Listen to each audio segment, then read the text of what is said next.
Just tell the panel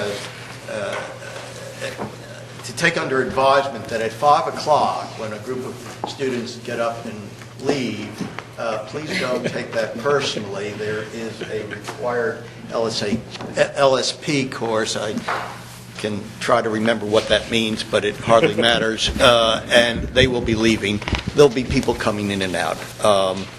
I want to welcome you all, and I want to thank you on behalf of the Securities program of the CUA School of Law in cooperation with the SEC for attending this symposium today to enhance diversity in the securities legal profession.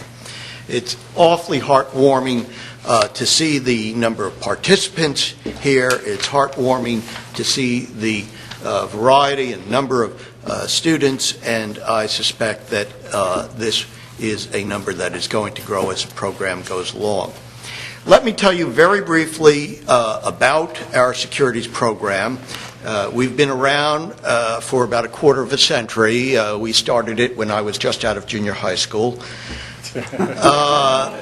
We are committed to educate our students who share with us a common goal of achieving excellence in securities law.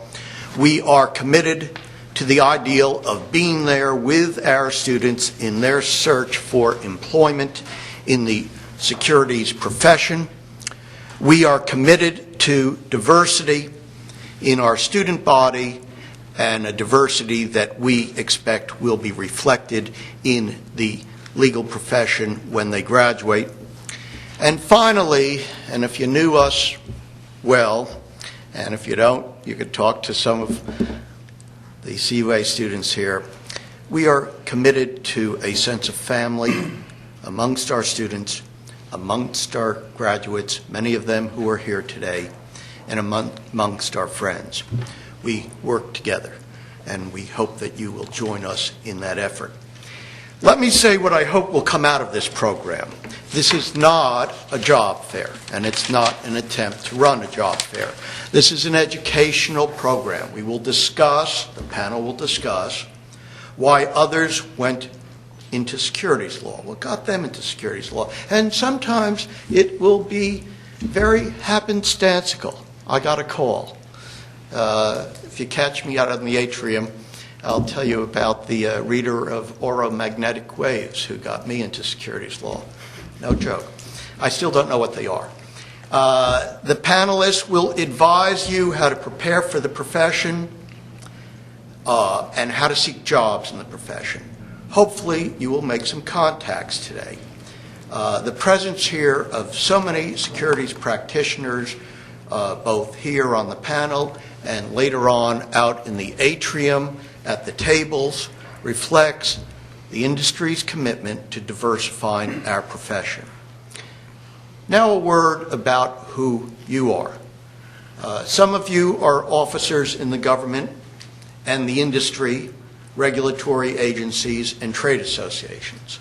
Some of you are practicing attorneys with firms, agencies, and trade associations. But the largest segment are those for whom this program is designed.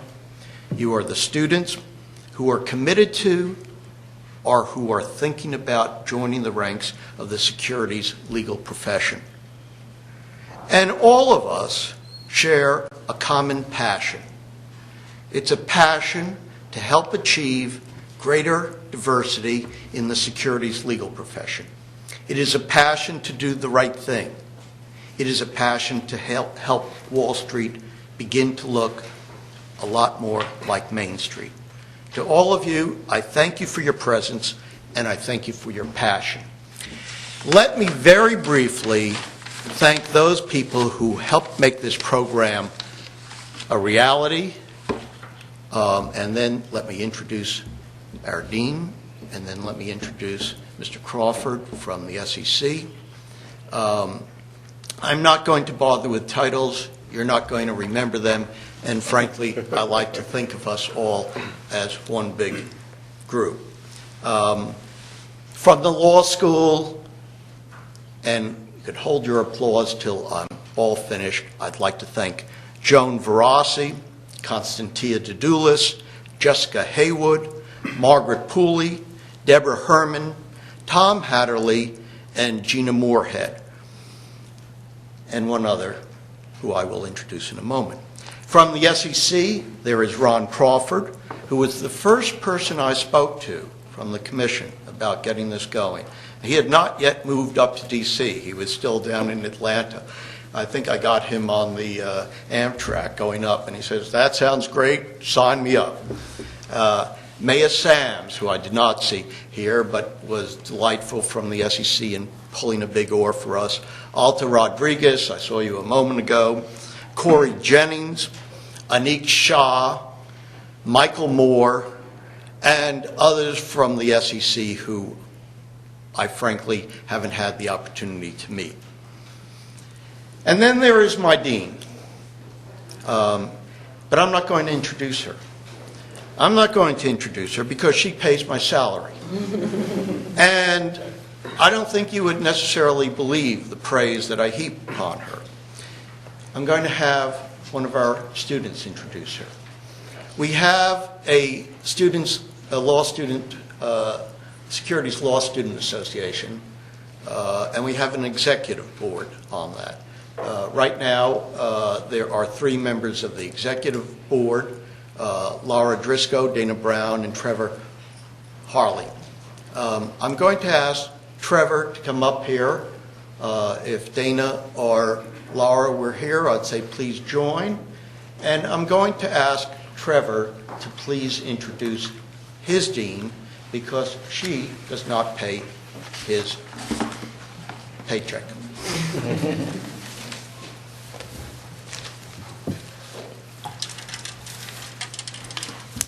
Thank you very much, Professor Lipton. And while you're giving thanks, let me just thank you for pulling everybody together and for actually getting this event off the ground and for setting up what is sure to be, in my mind, an extraordinary evening. And on behalf of the Securities Law Students Association, I would like to welcome all of you to the Catholic University of America Columbus School of Law. This afternoon it is my pleasure to introduce Vero Miles, who is our dean here at the law school. Dean Miles earned her JD from Catholic, and she has been teaching here since 1987.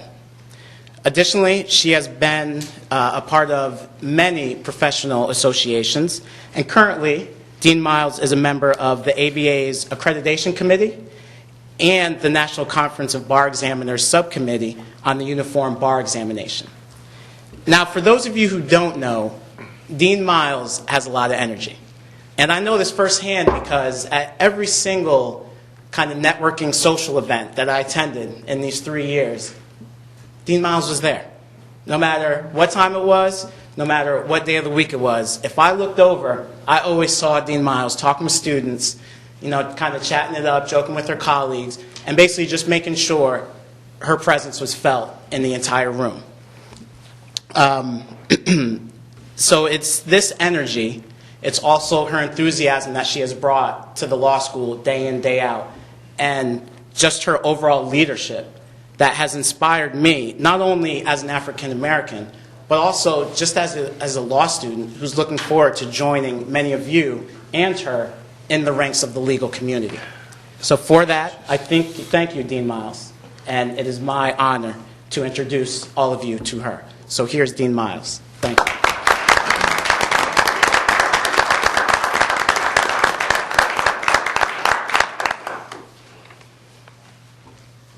Thank you very much, Trevor. I feel speechless, but as most of you know, that probably doesn't happen very often. But I know I have to move forward with what is always a pleasure for me, and that is to welcome anyone and everyone who comes into our doors here at Catholic University.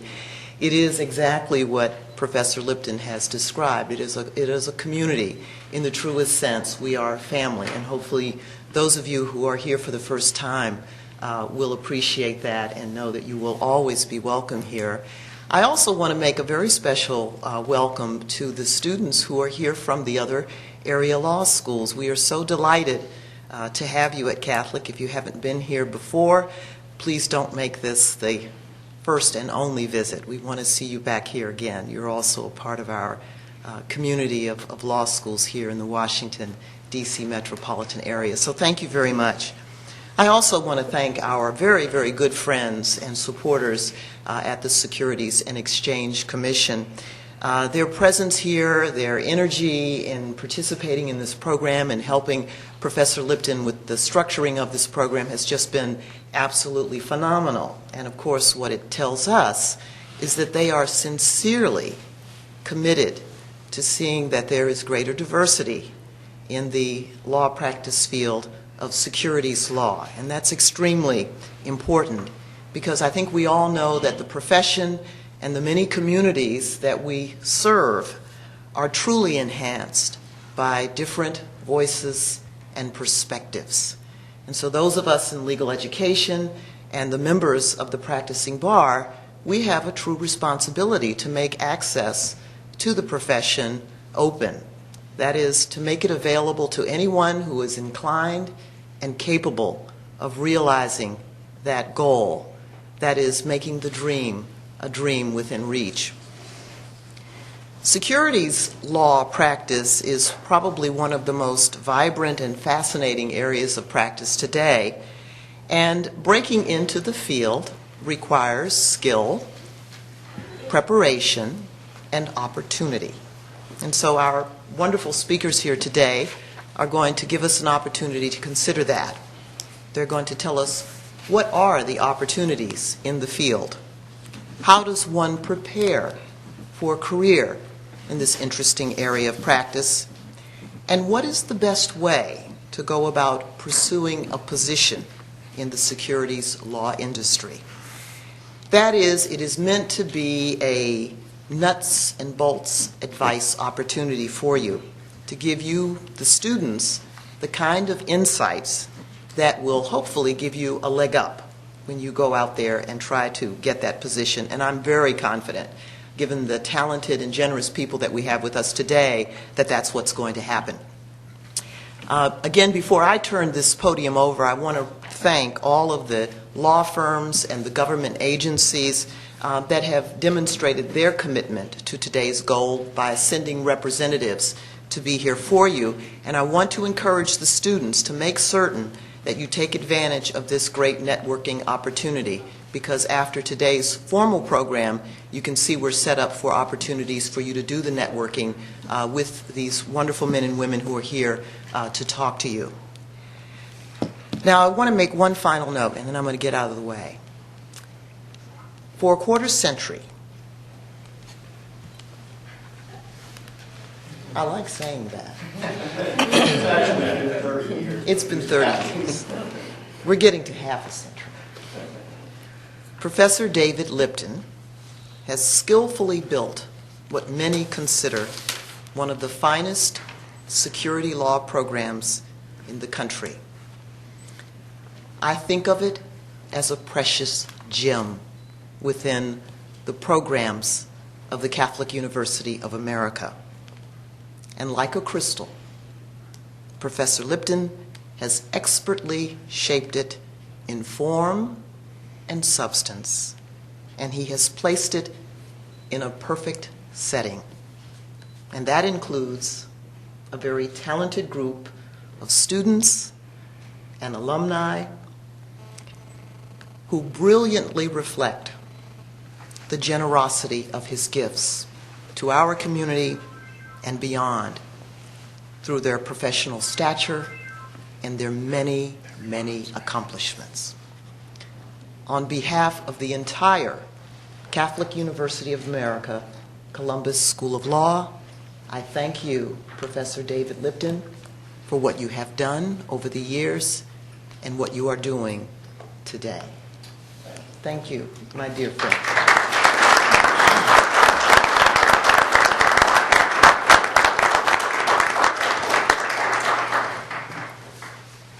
What Viral doesn't know is that she's got another 24 years for me to put up with. I said I wouldn't use titles. I'm going to use a title here. As I mentioned to you, Ron Crawford, who's the first Chief Counsel for Diversity and Policy Initiatives at the SEC, was appointed late this spring, I believe, and made his way up to Washington around August. And I got my grip on him before that, and it was not a difficult feat to get him to go along with this, and he's just been stellar in moving this program along. Ron actually was the head of the Atlanta office. He had been with, I believe, 3 other regional offices. Prior to that period of time, he was a staff attorney at the Division of Enforcement here in the SEC. And the only part of his background that is at all shady is that he did serve as an academic in an adjunct position with the Wharton School of Business for a period of time. You could perhaps shove that under the rug. There's a JD there from Columbia. There's a BA in mathematics from the University of Bridgeport. And before this evening's up, I have to share with you the degree that I have from the University of Bridgeport. It was awarded by the National Science Foundation, which gives you a little bit of an idea of how serendipitous it was that I ended up in securities law.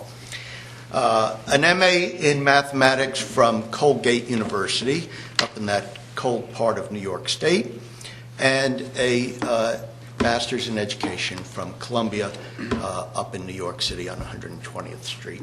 Ron, thank you so much for everything you did to pull this together, and I know that you want to say a few words.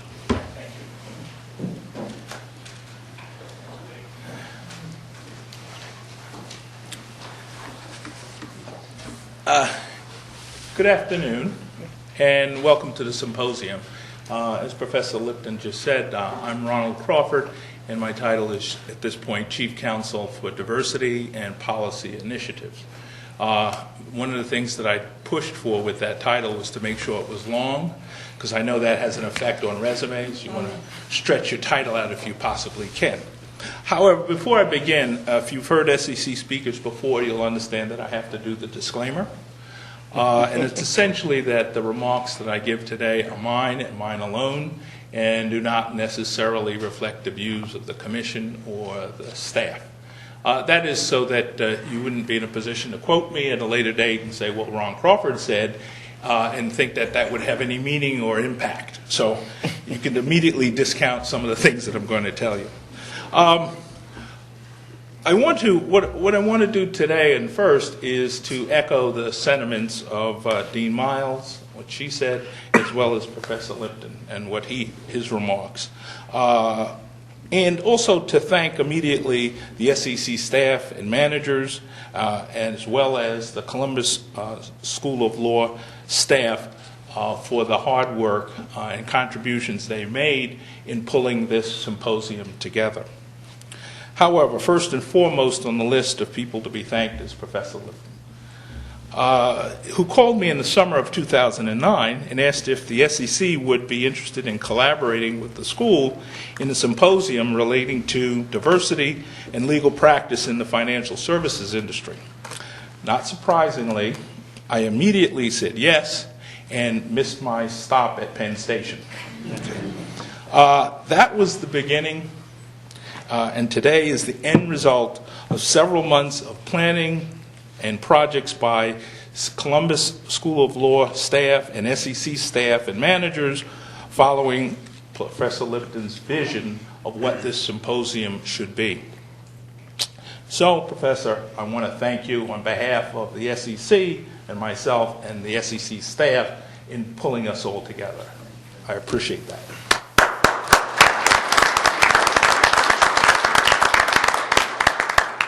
I also want to personally thank all of the CSL and SEC staff who worked diligently over many months on arranging the symposium. You should also know that the SEC is committed to enhancing diversity throughout the agency, and the work of the staff on the symposium is but one concrete demonstration of this goal. Another example of the commitment is that today we have a special guest speaker, SEC Commissioner Walter. She has been and continues to be a champion of diversity at the SEC while carrying out her responsibilities to investors and the market.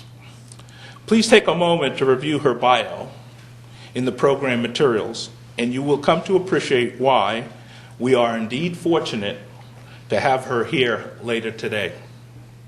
And of course, the strength and depth of this symposium would not be possible without the generous participation of representatives from other agencies and firms on the panel, and in addition to the representatives available later at the networking event this afternoon.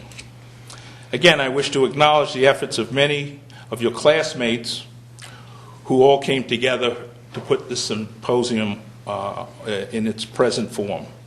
Thanks for your support. Finally, I'd like to thank Dean Miles and the Columbus School of Law for hosting what I think you will find to be a valuable and informative forum for the theme of the symposium. However, before I close, I want to make one more point that is grounded in reality and should serve as a memorable object lesson. And they only gave me 4 minutes, so I'm running close to the end. About 2 weeks ago, I received an email from an attorney who has about 3 years of general law practice. The email stated that she had talked to a colleague and understood the SEC is, quote, looking to hire more minority lawyers, close quotes.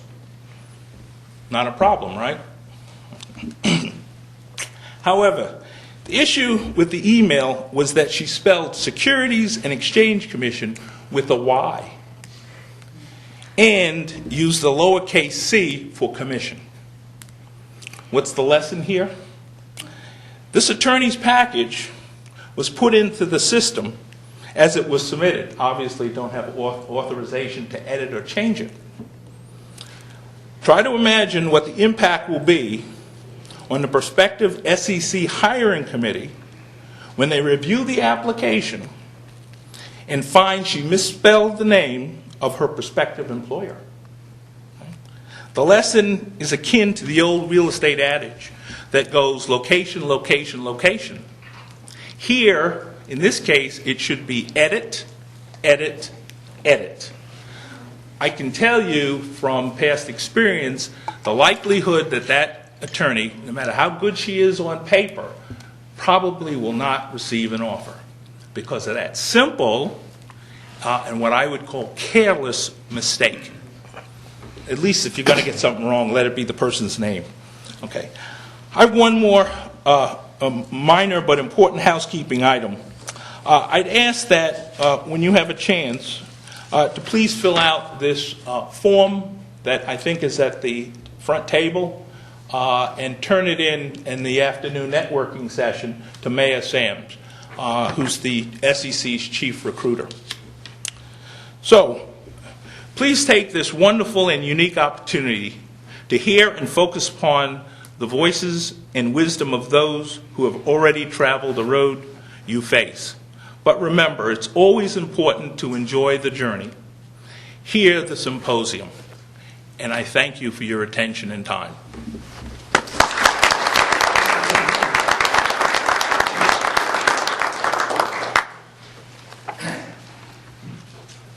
Ron, there's at one point at which you're allowed to go over the time limit, and that is when you perform two functions, and that you did. You were both a greeter, and he started off the work of the panelists to give you some advice and wisdom, and I hope you take it to heart.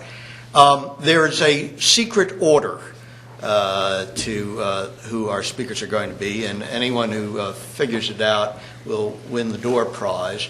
I'm not going to give you the background of all the panelists. It's in the program. I don't want to take a lot of time. I did ask them all to just speak a few words of what they think might be most impressive to you in terms of what motivated them to go into the securities law, how they prepared themselves, and how they sought out their jobs in the profession. Our first speaker from the SEC is Marlon Paz, two over to my left. And Marlon is Senior Counsel to the Director of Trading and Markets at the Securities Exchange Commission, a division at which I, as a visitor, spent 1 year, 10 months, and 23 days. Marlon.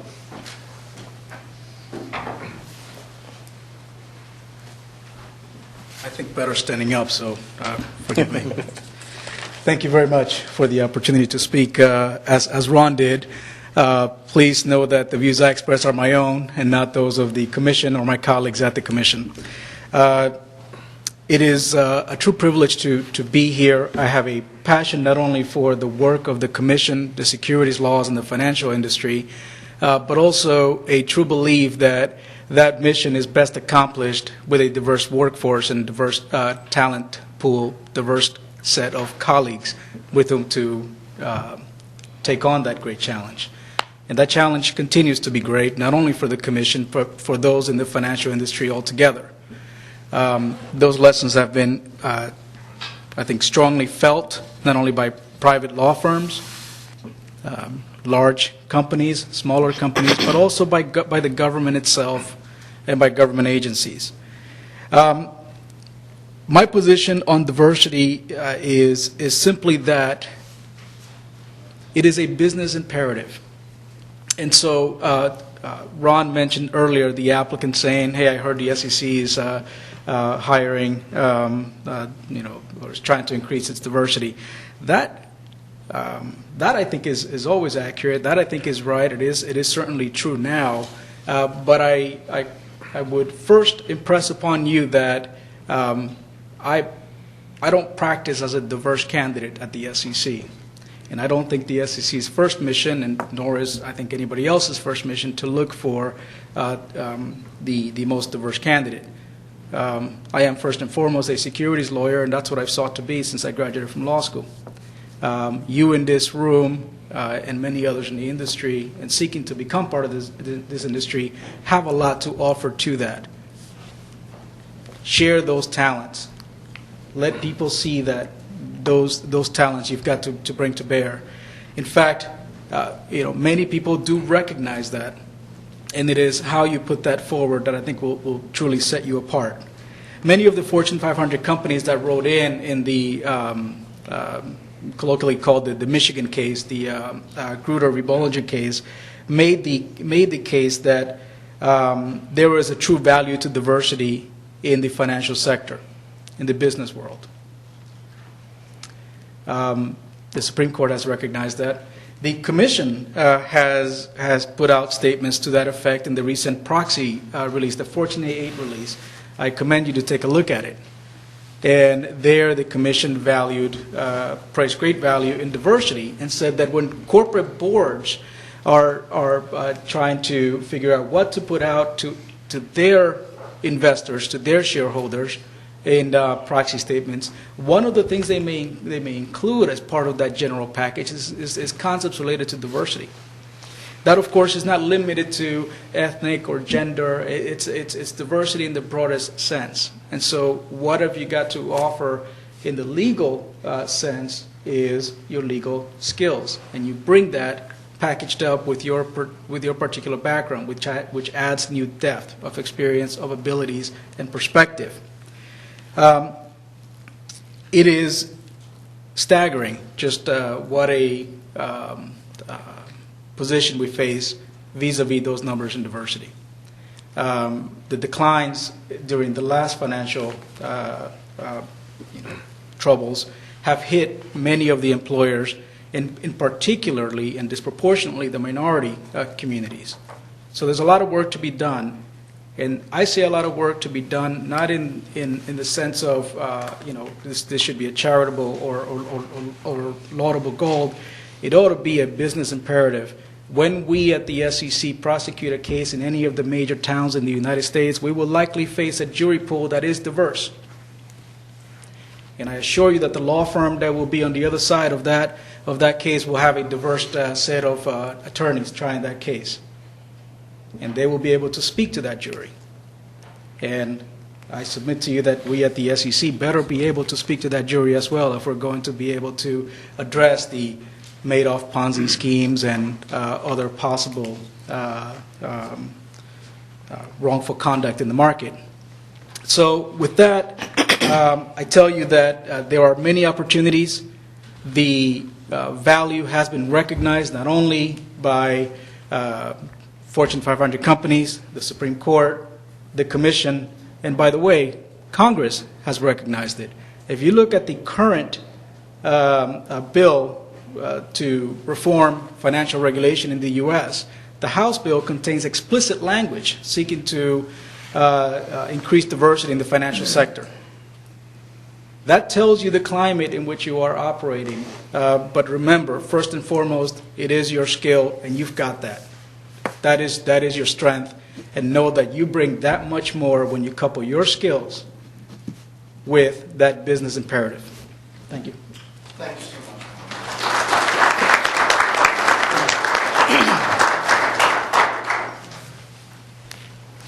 I think it will be interesting as we go along to see certain themes develop and be repeated, and both Ron and Marlon have directed their attention to the fact that diversity is not a substitute for quality.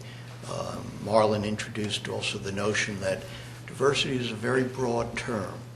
And when I began working with Ron and Alto Rodriguez and Maya on this project, SAMS, I said, look, I don't want to define diversity narrowly, and Alta said, we are not going to be exclusive in our definition of the term diversity. And I love that phrase, and it sticks in my mind. Our next speaker is also from a government regulatory agency, and it's Pamela Gibbs, who is the director of the Office of Equal Opportunity at the Commodities Future Trading Commission. What you don't know, Pamela, is that in 2 days I'm going off to Lisbon to give a talk on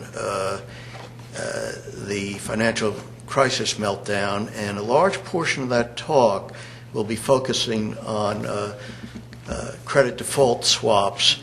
And I've been reading about the CFTC and the Futures Modernization, Commodities Futures Modernization Act addictively for the past few days.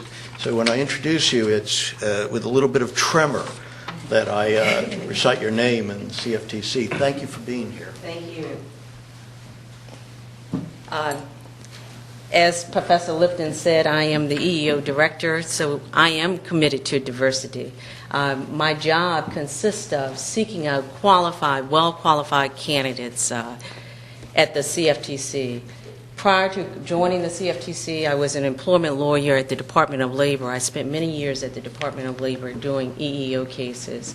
And I guess maybe 3 or 4 years ago, I switched over to become a director of EEO. And it brings me a lot of joy, particularly at the CFTC, because at the Department of Labor, we were fairly diverse. But coming over to the CFTC, it's really been an eye-opener. It is a great agency to work for. And I'm going to talk a little bit about what we do, and so that you guys can understand what we do, because it is very complicated work. We are very similar to the SEC. I like to think of ourselves as the big little sister. We are little in size compared to the SEC, but we are big in terms of what we regulate. Basically, the derivatives. For the time being. Okay. The derivatives market has ballooned from $1 trillion in the 1980s to about $300 trillion right now. We are small. We only employ 600 individuals, and that's we have 3 regional offices, and they are where the mercantile exchanges are. So that's New York, Chicago, and Kansas City. We regulate the futures, commodities in the futures market. How many of you can name the commodities that we regulate? Okay. They're very limited. It's not like the SEC. It's very limited. We regulate the energy, metals, agricultural products, and some of the soft commodities such as cocoa. I have to look myself sometimes, cocoa, sugar, and coffee. We also regulate futures and options, for example, future on treasury notes and T-bills. We are a young agency. We were only created in 1974. We are an independent agency like the SEC and the Federal Trade Commission. That means that the 5 commissioners at the CFTC are nominated by the President, confirmed by the Senate, and that they have a lot of flexibility in the decisions that they make once they are confirmed by the Senate. We employ a range of attorneys at the CFTC. We're small, and primarily there are 3 occupations at the CFTC. You're either in the non-administrative area, so you do have your HR office, you have me, but then you have the mission-critical work, and that's your economists, your auditors, and your attorneys. We are heavily populated with attorneys at the CFTC, so they work both inside and outside the General Counsel's office. So it provides a wide range of opportunities for you if you're interested in not just simply doing trial practice work. For example, we have 5 mission-critical offices, just to get a feel of the structure at the CFTC so that you can target your interests. One of the offices is the Office of the Chief Economist. That is one of the only non-mission offices that do not employ attorneys. They primarily employ research economists. We have the General Counsel's office, of course, and there are 4 sections in the General Counsel's office. You have your traditional litigation section, your regulation section, your opinion section. Probably one of the hottest areas right now in the General Counsel's office is the legislative work. On average, at the CFTC, someone is on the Hill from the CFTC generally 3 to 4 times a week. Just yesterday, our chairman testified on the Hill, and if you visit our website, you will see that I think for the month of January and February, he has been on the Hill almost 3 to 4 times.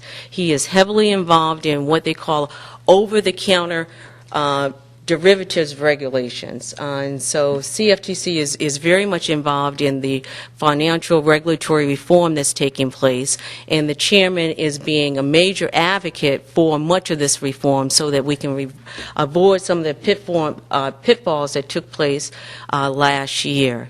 As a result of his being a major advocate for the CFTC, it has resulted in 250 FTE increase. So that means that we're going to grow from around 600 individuals right now to the end of next year, 2011, by 250 individuals. So I'm encouraging, if this had taken place, Professor Lipton, in February, we probably had at least 20 attorney positions open. Many of those positions have closed now, but I do recommend that you visit the website. I think things that are critical if you're applying for a job at the CFTC is that, I mean, we do the traditional administrative, APA, Administrative Procedures Act, the regulatory work, the legislative office. We have a big enforcement office that is the only office outside of the General Counsel's office that employs trial attorneys. So you can work at in the enforcement division and also gain trial practice. We work a lot with SEC. We're on a number of task force with the SEC, the Department of Justice. I think the things that are critical is that it's key to know the vocabulary for the CFTC. We're different at the SEC, so you really need to know the vocabulary, the commodities. It's very limited, over-the-counter derivatives, understand futures market.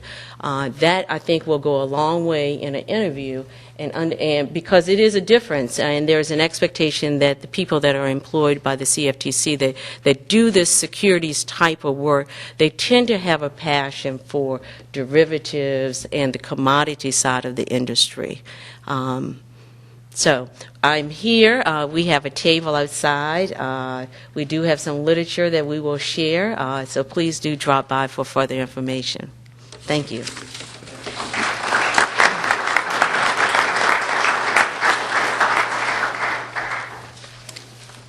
I'm not going to do this with every speaker, I hope, but there's a theme there. Expand your horizons. Learn some specialty areas. It happens, and I don't know that you know this, Pam, we've done very, very well with the CFTC, particularly in terms of minority recruitment over there, and we helped fill some of those spaces in February, and I'm very proud of that. Our next speaker is sitting immediately to my left, and she's not George Friedman, who was going to be the next speaker. But if you look in most of your handouts, there's a little addendum which our very efficient staff was able to get in there at about 11 o'clock this morning when we discovered that George had an event come up which was going to take him out of town. Mignon McLemore is the Assistant Chief Counsel at FINRA for Dispute Resolution. When I had the opportunity this morning to talk with Mignon on the phone, and this shows you what a small world securities industry is, and you have to keep that in mind all the time. She said, well, she works right under Linda Feinberg. I said, oh, well, Linda, yeah, she was 2 years ahead of me at high school, 2 years ahead of me in college. She lives across the park from me, and we were at the SEC together. And Mignon turned the table on me, and she said, oh, yes, I know of you. I worked with Kathy England, one of your first students who graduated from this program at the SEC. And I said, oh, gosh, there's somebody who knows all my secrets.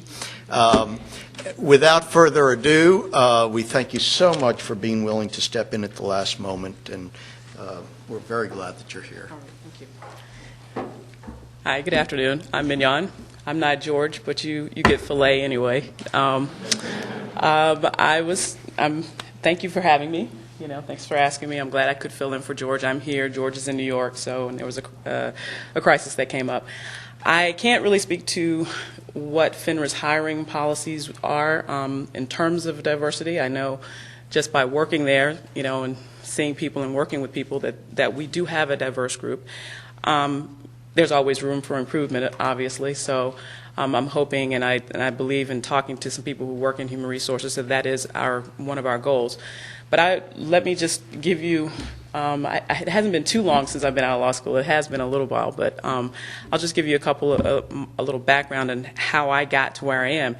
And it's not really that I was very linear in my pursuit of securities law. As a matter of fact, as I was telling David, that this was more of a process of elimination for me.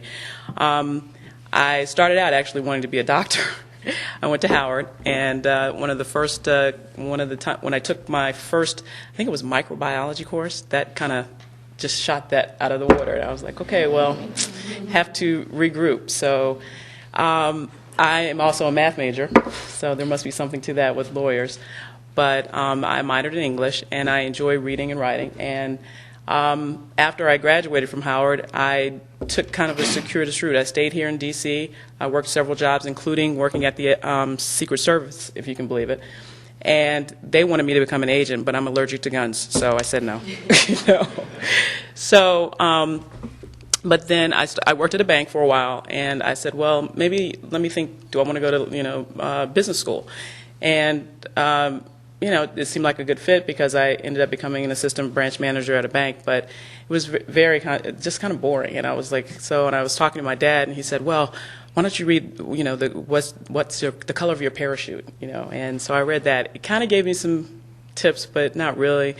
But the one thing I took from all of the research and trying to figure out where I wanted to go with my life was I just wanted to have options. And lawyers, from everything that I read at that point in my life, you had options. You didn't necessarily have to practice law, but it was something you could do. So I said, well, let me look at that as a route. And so I started applying to law schools, and I got accepted to Tulane.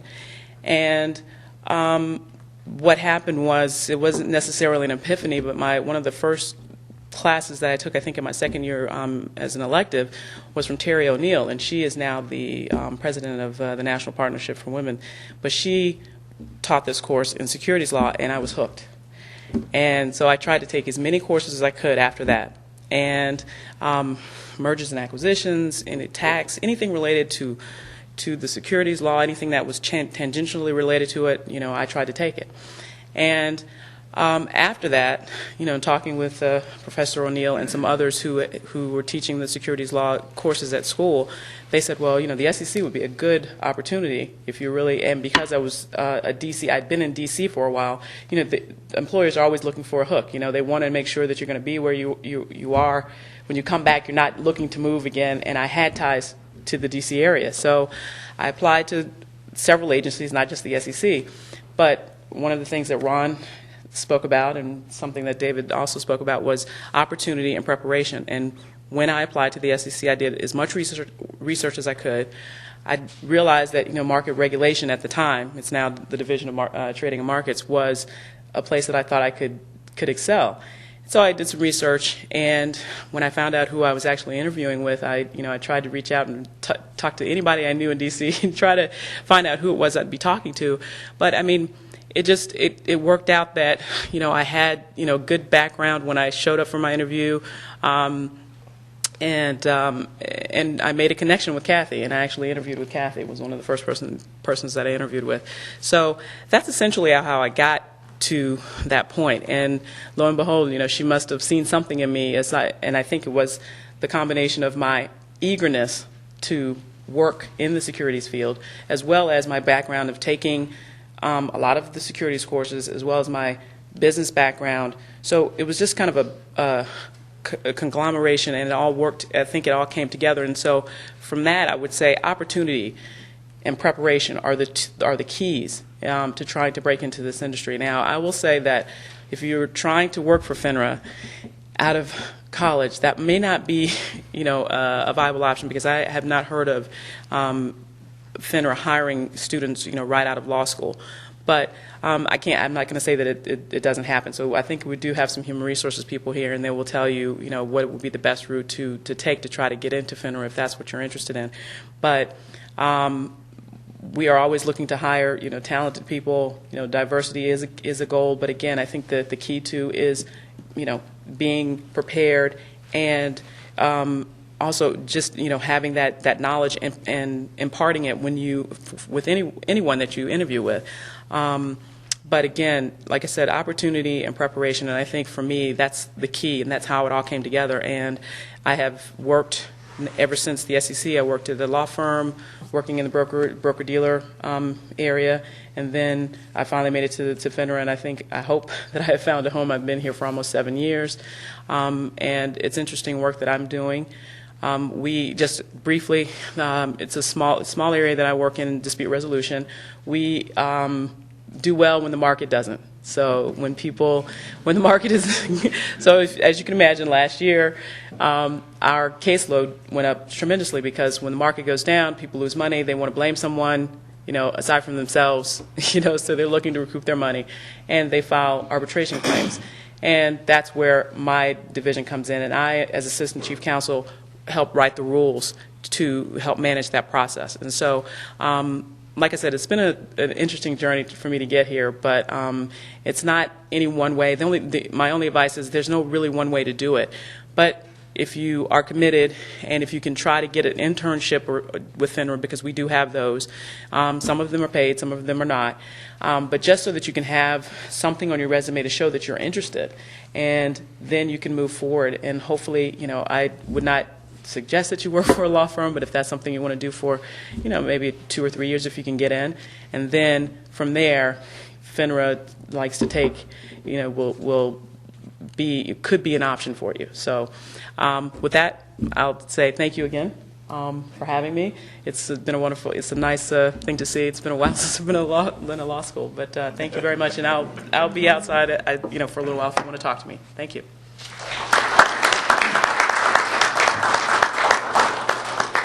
Thank you so much. You would have no way of knowing this, but actually you said very much what George Friedman was going to say, which was he had not been thinking about going into securities. He just happened to have been prepared, and when the opportunity came along, he took it. By the way, this is the departure for the LSP lecture, so no one should take that personally, like myself. You do speak to the FINRA people when you're out there, because the HR people will tell you that, they do hire directly out of law school. If you're up in market regulation in Shady Grove, you will come in as a regulatory analyst. It takes a period of time to work up to specifically an attorney position. There are other offices at the FINRA, such as membership regulation, which will take you directly out as an attorney. And once upon a time, general counsel's office did that as well. There are 2 general counsel's offices. So FINRA is a good hire. Our next speaker, I take a personal paternal pride in, and actually a short while ago, I guess she left, one of Nicole's very special colleagues was here in the audience. Nicole is one of ours, and she was part of what was called the Dream Team. The second member of the Dream Team was sitting right back there a little while ago, Margaret McGuire, and also Mia Zur, who is over in trading and markets now at the SEC. And these 3 students just wiped off every competitor in the Securities moot court competition in 2001, and it was magnificent to just watch them walk into the room. They were competent, they were sharp, they did battle well. Since that time, Nicole has gone on to other successes, been with 3 law firms here in town, doing BD work and I believe investment advisor work, and remains a good friend of the schools, good friend of mine, and good friend of Mia's and Margaret, and I'm real pleased to have you here today.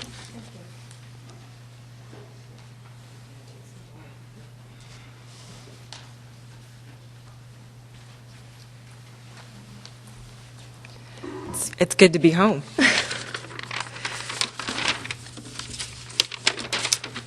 So I'm an associate at the law firm of Goodwin & Procter, and I should probably give my standard disclaimer that the views I express here are my own and do not represent my firm.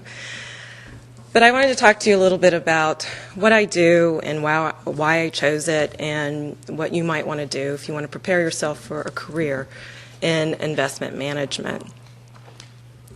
So I've been at Goodwin & Procter a little bit over a year, but prior to that I was with Morrison & Foerster. I ended up at Goodwin because my entire practice group moved over, and I practiced there for 5 years, and I was glad to be able to continue working with my colleagues and clients at Goodwin & Procter, and before that I was at Deckard. So my entire legal career has really been with firms.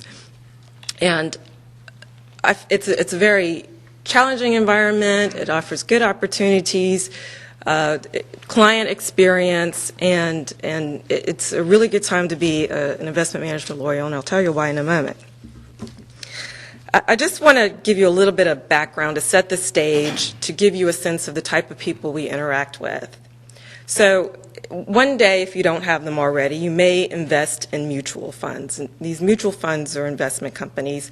They are overseen by a board of directors, and investment companies don't have employees. They have service providers, which are provided by investment advisors, who basically have the people who pick the stocks for the investment companies. So what I do is I provide legal advice to the board of directors. We attend meetings with the clients. We help prepare them for their governance responsibilities and help them with disclosure responsibilities. We also are service providers to investment companies as fund counsels. It's regulated. There's a lot of filings that you have to do, periodic filings for these funds. So as an associate, you would be involved in making those filings occur. And then we are counsel to investment advisors who have their own regulatory requirements that they have to satisfy, and we help them with such things as registration requirements and compliance requirements. So that's basically what we do. So how did I get there? I took the long route, so the information I'll give you is probably not the way. I wouldn't recommend you take my approach, but that's just how it happened for me. As Professor Lipton mentioned, that some of us will say it was happenstance, and to some degree, the way I ended up at a law firm was happenstance. I started out in the corporate world. I had a background in accounting. I started working for a telecommunications company, but it was with an accounting function. And I did that for 5 years before I decided to go to law school. In between there, I pursued an MBA in finance. So when I ended up in law school, there were some recurring themes on things that I found interesting, and they were financially related. So I had a feeling that I would like securities law. So while I was in law school, after my first year, I was one of the interns at FINRA. It was NASD at the time, and I was one of those interns that had the free, the non-paid work. But it was a really rewarding experience, and it fostered my interest in securities law. And when I went back after my second year, I pursued an opportunity with the SEC, and I was in their summer honors program in their division of enforcement.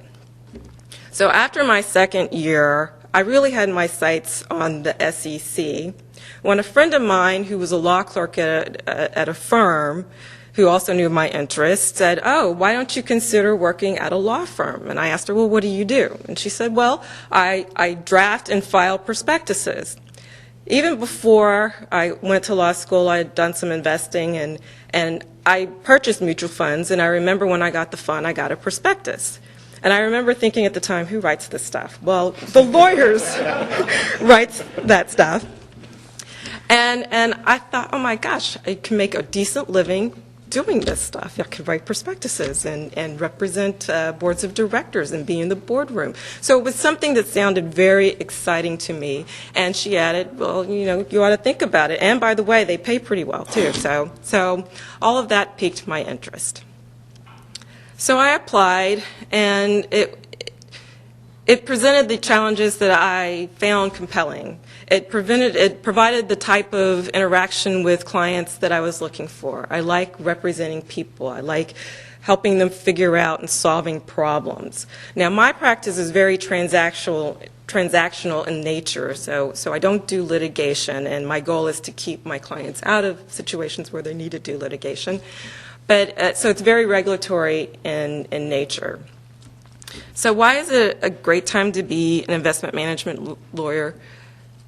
In these recent times, we've seen a lot of changes in the industry. We're seeing mergers and acquisition transactions where you're seeing large quantities of assets going from one fund complex to another fund complex, and it's presenting interesting legal issues that have to be addressed by lawyers. In times of turmoil, some individuals find that that's a great opportunity to launch your own business. So you're seeing people who have industry experience that want to become their own investment advisors and grow their own business, and they'll reach out to lawyers to help them do that. You're finding people who are thinking of innovative ways to raise capital, thinking of alternative investment structures to try to harness capital, things like business development companies or special purpose acquisition companies that touch on investment company issues. You're finding institutions and investors who want to affect management change with the investment company, and they're reaching out to lawyers to figure out how can we affect management changes. There's a lot of regulatory changes, new rules that are coming out that are impacting the community, new rules related to custody, new rules related to money market funds, which are a type of mutual fund. and their new disclosure requirements. There are judicial rulings that are going to impact the industry. The Supreme Court just considered the board's fiduciary duties and improving advisory agreements, and we were looking for the rulings in the coming months. So with all these changes going in the environment, clients are going to be looking to the lawyers to help them figure out what they must do to comply with the new regulatory regime in which they're going to need to operate. So there's going to be opportunities there.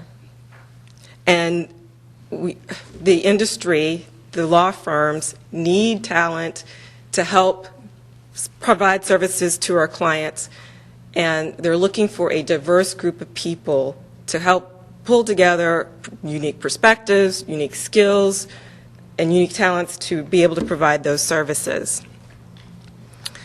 So finally, I want to end on some recommendations for you and what you can do to prepare yourself.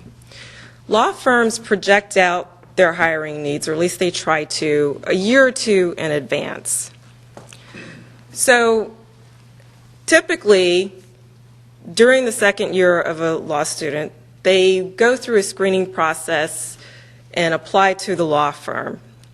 And once they go through the screening process and they've been invited to become part of a summer class, the summer in between your second and third year, you spend with the law firm, and it's sort of a tryout period.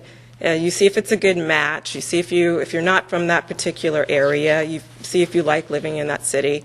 And then ideally at the end of that summer, if all goes well, you'll be presented with a job opportunity. And at least going into your third year, you kind of have a feel for what your options are.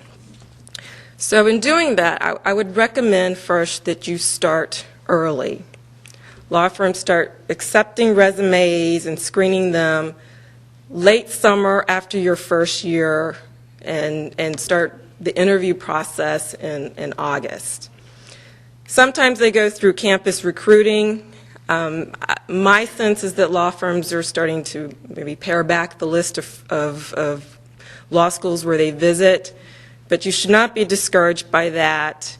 You should take some initiative, and I'll give you some points on that in a moment, to apply, to do your research and see where the practice is located, what seems to be the need.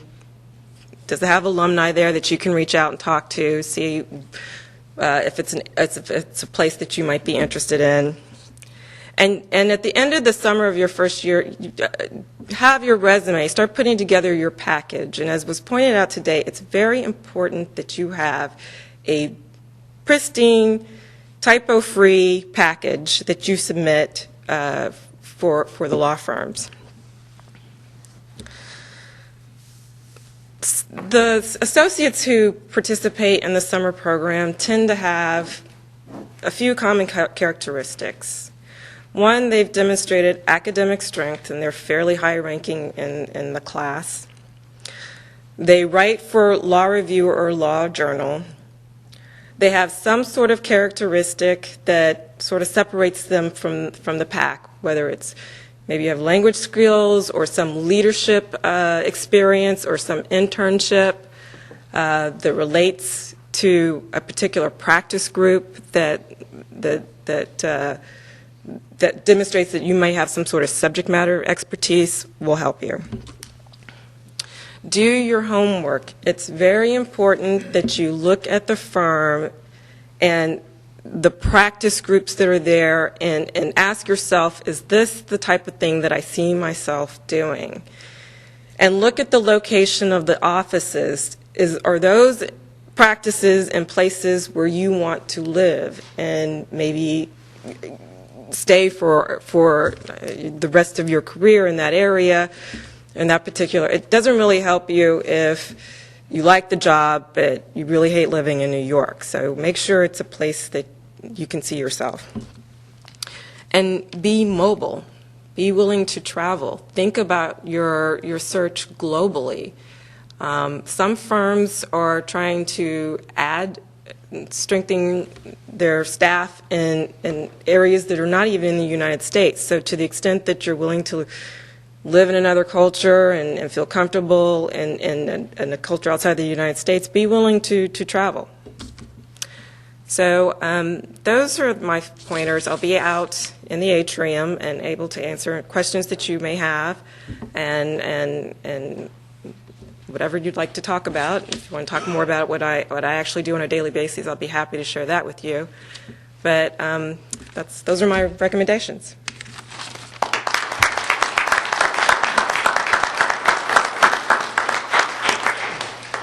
Thank you, Nicole.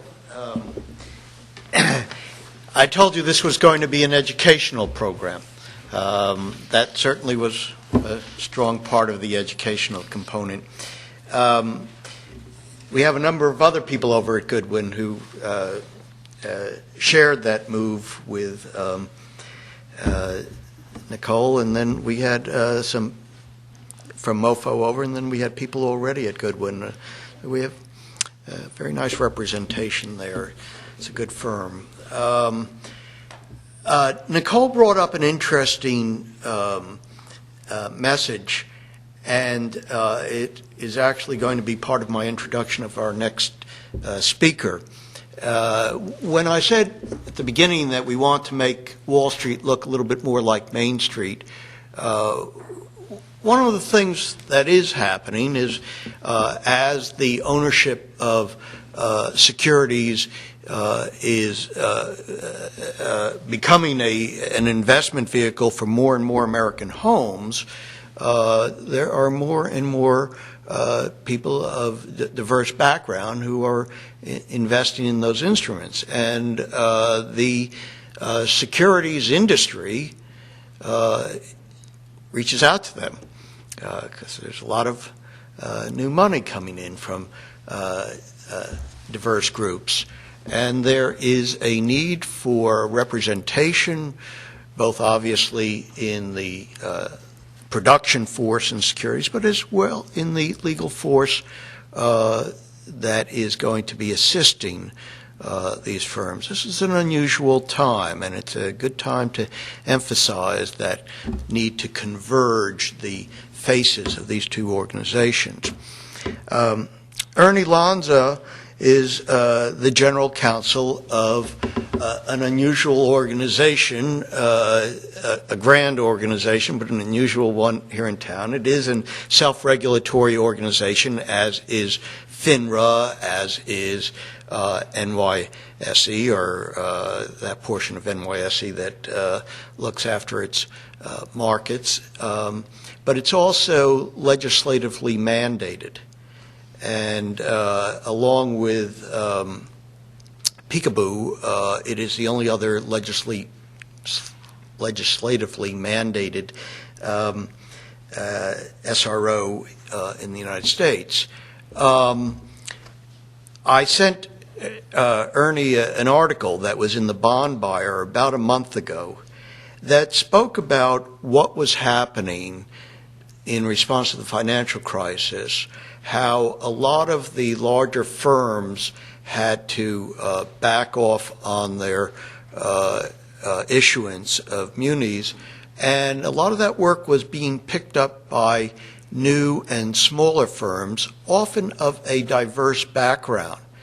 And whereas we read in a number of studies that the number of people of diverse background are declining in the legal profession, in terms of the municipal bond profession, it has been the opposite for the past few years.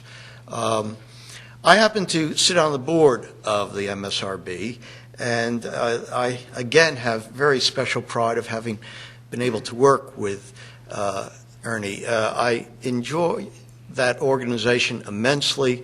I urge many of you to go to the MSRB.org site and look at an entity on there called EMMA, which is an electronic board that provides you with trading information,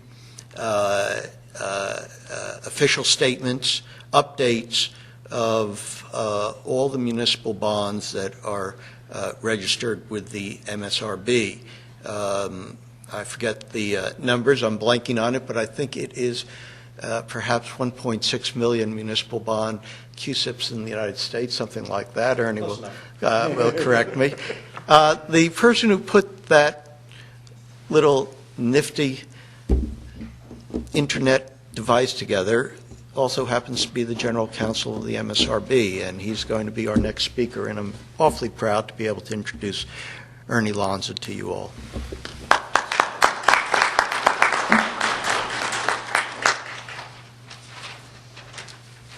My notes are carefully written on the back of this piece of paper here. David's exactly right. That is an unusual organization, in part because it made the unusual decision to get such a wonderful board member as Professor Lipton, who's now in his third year and brings an incredible perspective to the board that we will sorely miss once you've moved on, unless you decide to sign back up for another term. We'll see about that. That's right. I don't have the power to do that. The Municipal Securities Rulemaking Board is, as David mentioned, a self-regulatory organization. It is a very small organization. We're about 75 people. There are things in the works that might actually cause that to grow over time, and I'll actually come back to that in a little bit. I did want to talk a little bit about what the MSRB is, give a little snippet about how I got into the securities practice, and then talk a little bit about why, putting aside the difficulties nowadays, right now in finding a job from for lawyers, why there's actually a real moment of opportunity for diversity candidates in the marketplace that's come around because of all the tumult in the securities market and all the maybe regulatory reform that will occur in the very near future, and that really provides real opportunity for folks who have what I call kind of the non-insider's perspective on things. First of all, the MSRB, as I mentioned, is an SRO. We are kind of a unique one in that, in some ways, I think of us as a think tank, because unlike other securities regulators, we just write rules and put together information systems as well. Other organizations enforce, other organizations examine for compliance, but we sit around and think. And get information and understand where the marketplace is, what the problems are, what the needs of investors are.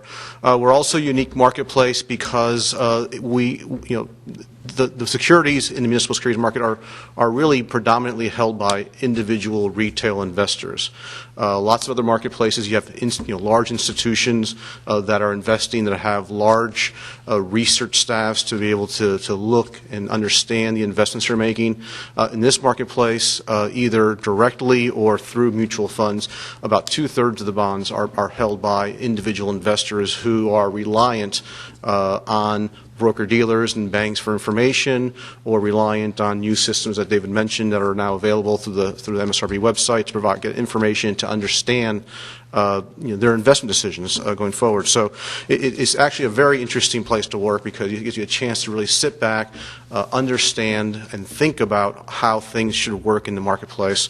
And again, it is an environment where looking at things with a fresh eye, not looking at things that just, this is the way it's always been, this is the way, we go through a routine process of, there's a filing and registration statement, there's this, it's trying to sit back and say, what does someone who is trying to invest in this esoteric, non-material thing. I mean, these aren't products that you can hold in your hands. They're ideas, they're instruments that don't have any physical existence. They're complex and hard to understand, increasingly hard to understand, and we have to think about, how do we make this understandable to the average person? And it's a challenge, and you can't always get there. How did I get in the muni marketplace or as a securities lawyer? I grew up in Miami, was a political junkie, came out of law school looking to see maybe I can get a job in the public sector, was coming back to Miami and about to get married to a second-year medical student, started thinking about the fact that, hey, I got a lot of law school loans here. My wife is going to have another 2 or 3 years worth of tuition to pay, and then 4 or 5 years of getting paid virtually nothing and working like crazy. I better earn some money. So there was a big firm down there in Miami that did a lot of what's called public finance work, which is basically working with state and local governments, issuing bonds to, get proceeds to pay for the public works and various items like that. So I figured, perfect. Do public sector work and do it in a private law firm and actually earn some money. So I was able to get a job there, and so that was, it was history from there. Next 7, 8, 9 years, moved a couple of times following my wife through her residency process, moved from Miami, moved into Philadelphia, and moved to Washington. And if you know anything about the state of municipal health or economic health, you'll notice a trail of disaster that followed me all along. So every single city I practiced in as a bond lawyer basically went through bankruptcy, in essence, to the extent that municipal entities canceled Miami. We're still trying to figure that one out. Starting in 1997 is when I first saw the advertising for the MSRB, and I said, hey, that sounds great. You know, I can continue working in this area. I can help write the rules that kind of create the rules of the road for securities marketplace, and again, was lucky enough to be able to get into that organization. Let me tell you a little bit about what the opportunity is and why I think there's a real significant opportunity here, putting aside, again, the question of this no one really wants to hire right now to begin with. But that logjam will break it, you know, in a relative near future, I hope. And then the opportunities will be there. You know, the securities market over the last 10, 12, 15, 20 years has been getting increasingly complex.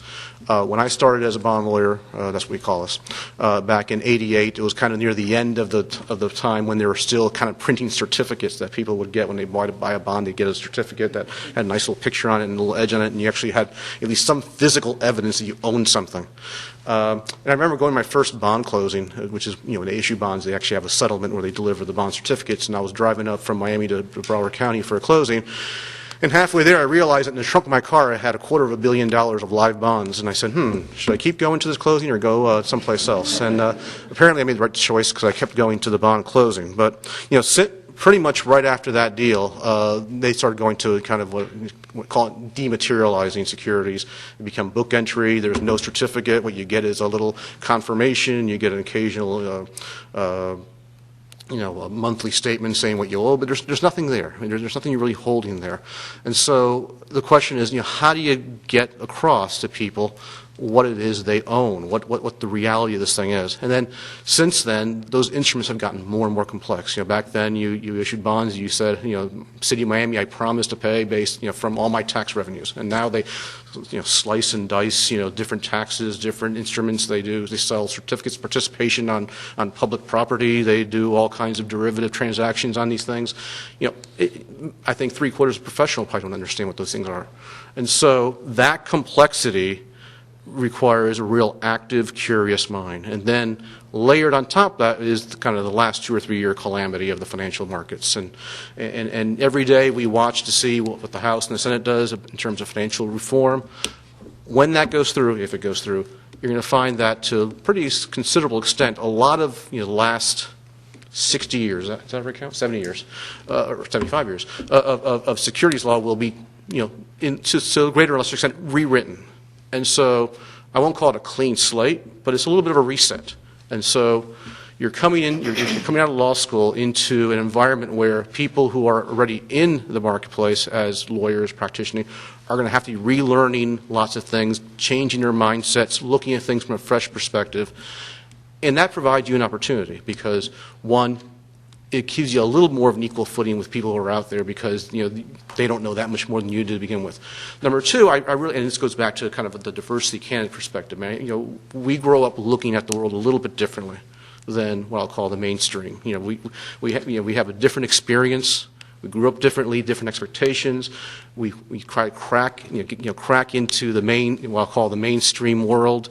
Have to look at it to understand it. And those are the perspectives you need now in this marketplace, is to understand what change, to understand what is this esoteric thing and make it real for people, to write disclosure documents that make sense, to write deals and structures that make sense and actually work, as opposed to the last 10 years when people wrote things and they found out later on they don't really work. Those are things that are key, and those are opportunities that you'll have coming into the practice. Little tips, really. When I have someone come in to talk to me and try looking for a job, one of the things, active mind, thinking about situation, that means a lot, and that makes you really stick out in someone's mind. Those are the key things. I mean, it's a tough time now, but I think you slog through it. I have a personal faith, although it's probably based on no evidence whatsoever, that the logjam will start breaking up in the next 9, 10, 12 months, hopefully. Maybe that's too optimistic.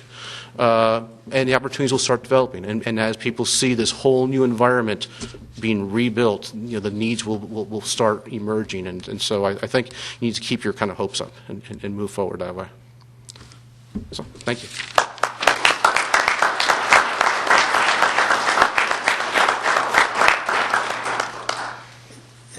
Ernie wanted to give you a hot tip. He'd say become familiar with Build America bonds. In a short time, if a couple of members of the Congress have their way, those will be the only municipal securities that are being traded. I hope it won't. Our next speaker is from the law firm of Patton Boggs. I do urge you to look at Todd Cranford's bio to just give you an idea of how you enter into securities from so many different ways, from being assistant with Ruth Messenger, borough president of Manhattan, to working on the Hill with Barney Frank, the House Finance Committee, the committee that is putting out some of this legislation now that Ernie spoke about, and to being with the firm in New York, and being with the SEC, and now being with Patton Boggs. What Todd doesn't know is when we had our first meeting with the folks from the SEC and myself, I, of course, thought I was going to be naming a couple of people from the panel, and a graduate of our law school is the hiring partner of your firm, Phil Fagan. And I figured, well, it'd be no problem. I'd invite Phil here. He'd be on the panel. And to a person, everyone said, and we weren't talking about Phil the Patton Boggs slot, you know. We were talking about who's going to be a speaker. And everyone said, Todd Cranford. So, Todd, Phil got knocked off the panel because of you. I haven't told him yet.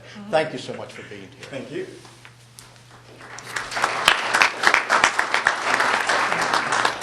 Well, thank you, Professor Lipton and Dean Miles. It's a pleasure to be here. I'll start by saying I think it's Mark Twain who said, "The rumors of my death have been greatly exaggerated." And that may be the case with everyone saying that I was the person for this. I do thank you for the opportunity. It's good to be here. I think this is not only a timely issue, but an important issue, and one that, as it's important to everyone on this panel, is important to me.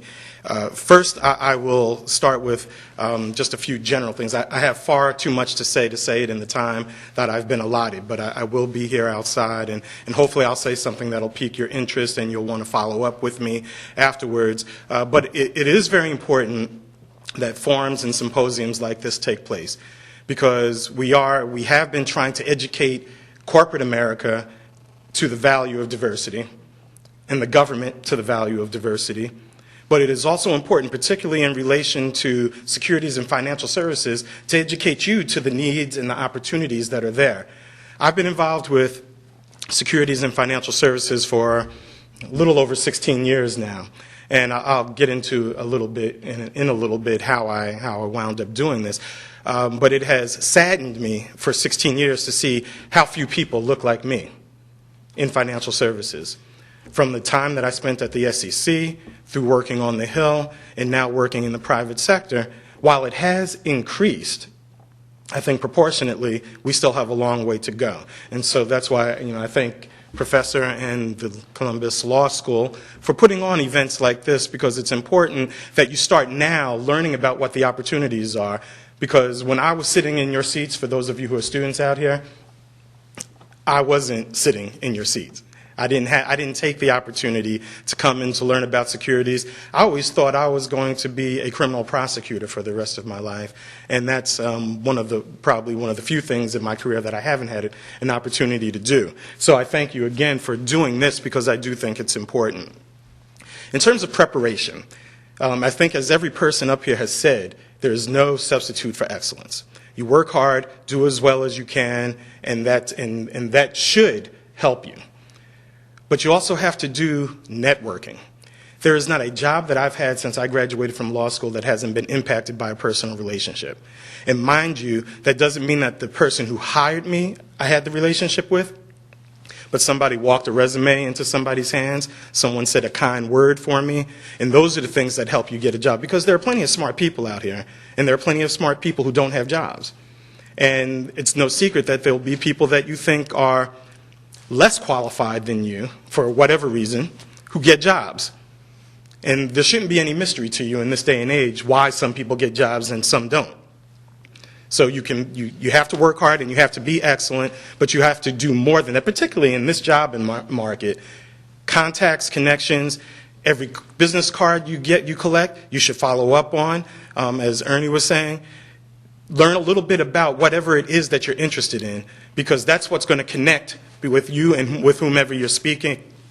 Or if you're writing a letter, demonstrate that you've done some homework, that you do have the interest, because those are all things that are going to factor into whether or not you're going to be able to get in the door and then be successful once you get there.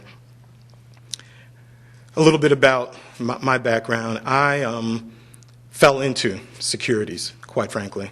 Had absolutely no interest in it, but learned to have an interest in it. I was working in New York with Ruth Messenger doing political work, but was trying to get to Washington, had always wanted to be in Washington, D.C.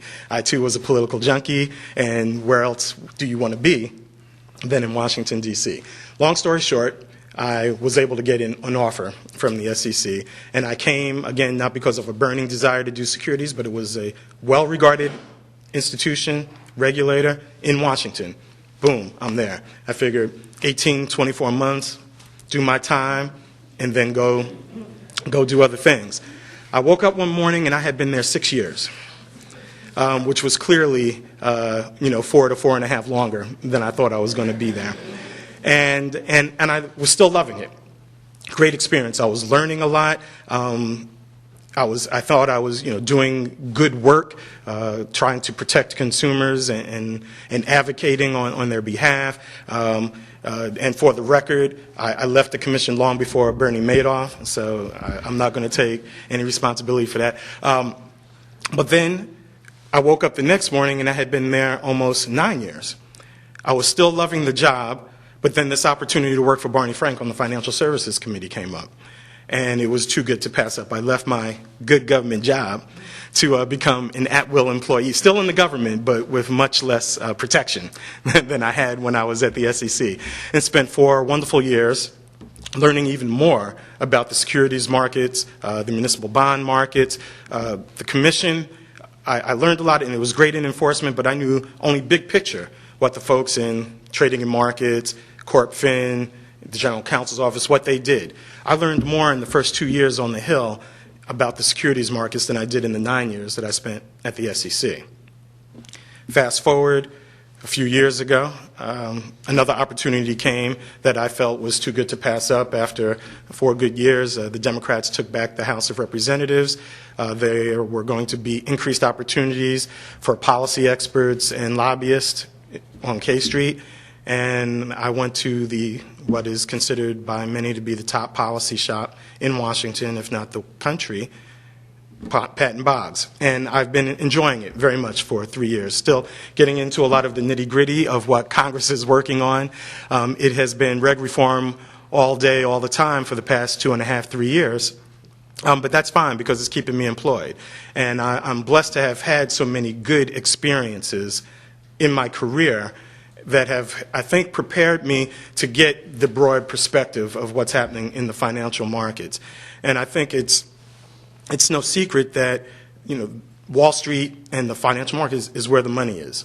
And that's why it has been, in my opinion, and again, this is Todd, not Patton Boggs speaking, it has been most difficult for attorneys of color, for analysts, accountants, and other professionals of color to branch into and make it in the financial services world because of the very visible aspects of law practice. It is also one that tends to be very closed. It is changing, but in my view, again, not changing fast enough. The Financial Services Committee, in fact, is probably, if not among the most diverse committees in Congress. It is also one of the largest committees. It has over 60 members, Democrats and Republicans. But the Democratic side of the aisle, with the 37 to 40 plus that it has, is among the most diverse group, making laws that are going to affect the capital markets for years to come on a daily basis. We all know that there's very little diversity in the Senate, so they don't get that viewpoint. They don't get that voice. But it is important, I think, that go into legislation just as it goes into regulation, just as it goes into representing private sector clients. It is probably no surprise to some that there are many, many clients now, when they are vetting law firms, will ask, who's going to be on your team? And it is important that someone from minority background be a part of that team. And there are far too many law firms who have to scratch their heads and say, well, does this count? Does that count? And there's just no excuse for that. So I will sit down now, but leave you with just what I believe will be a few pointers. Be open to new opportunities. You obviously are here because you have some interest in it, in securities. Like I said, when I was in law school and even post-law school, I didn't think I had an interest until I got an opportunity to get some exposure, to learn, to get some good mentors, which is also important. People that have your best interest at heart, professionally and personally. And then, don't be afraid to move if need be. If you're in a situation where that's possible, take that chance, take that opportunity. Obviously, sometimes, a mortgage or a family, prevents you from being able to take those kind of opportunities at any given time. But don't be afraid. As I look out in the audience and as I look at our panel of distinguished panelists, I know a lot of these folks. From the time that I've spent at the Commission, even I see some familiar faces here at Catholic. I got an opportunity to participate in the Law Review Symposium on lobbying last year, which I thought was great. And I know that the students here at the law school are doing some very good things. And so with that, I will close and say, please talk to me so you can get some more of my views that may not necessarily be appropriate to share now. Thank you.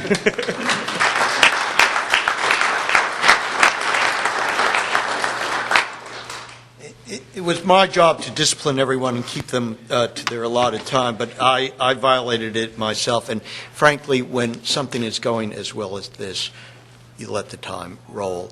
Our last speaker is Steve Gannon. Steve serves on Executive Committee of Compliance Markets at SIFMA. SIFMA is a trade association. It used to be SIA, Securities Industry Association. It is Securities Industry Financial Market Association. Steve also happens to have another title in life. But that's not the position in which he's here in. He's an Executive Vice President, Deputy General Counsel of Capital One. It is because of Steve and the work that his other employer does, the one that we can't mention, that everyone else is here. They're all here regulating him, defending him. He's really the source of all their existence, the basis of their existence.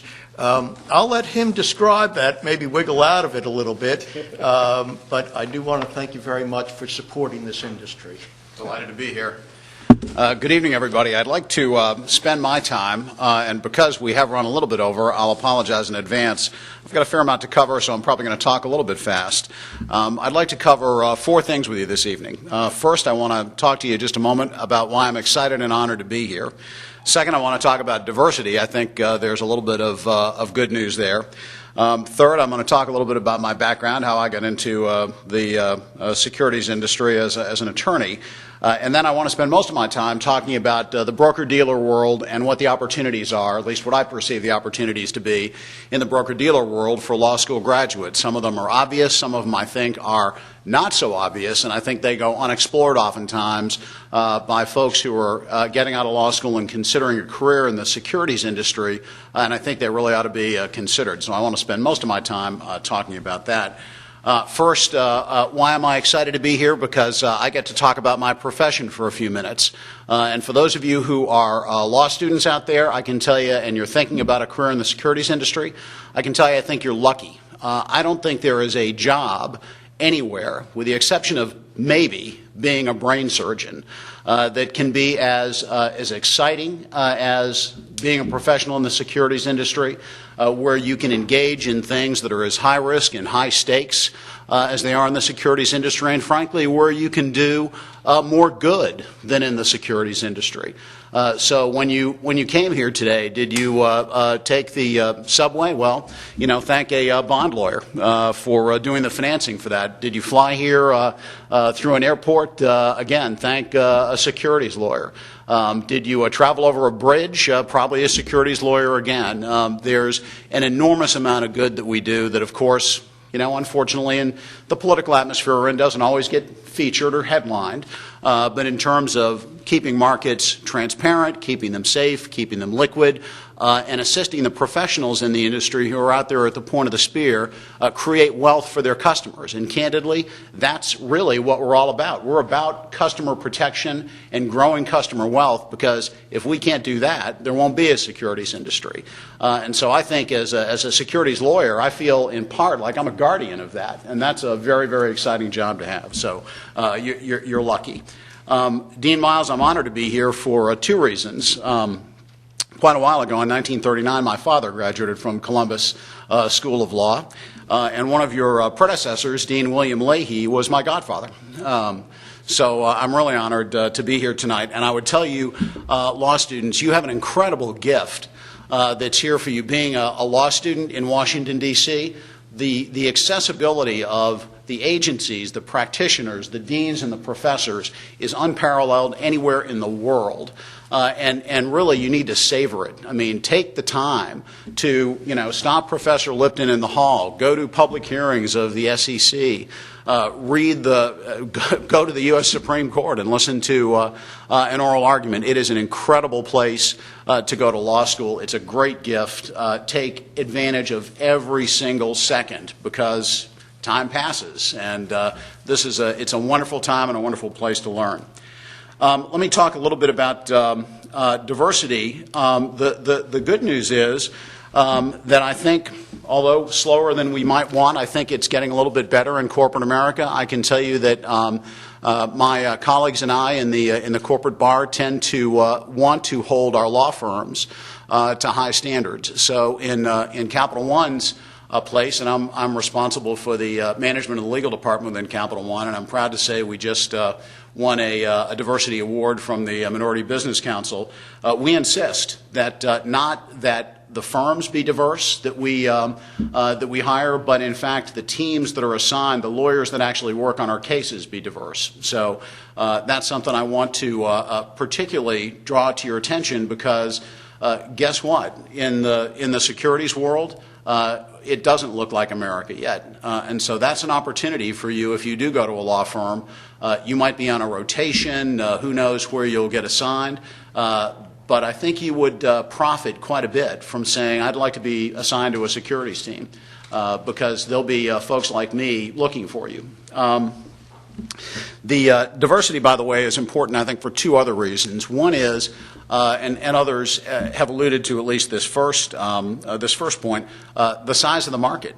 Capital One spends all day, every day, looking at our market and our markets. And believe me, it's a very diverse world out there.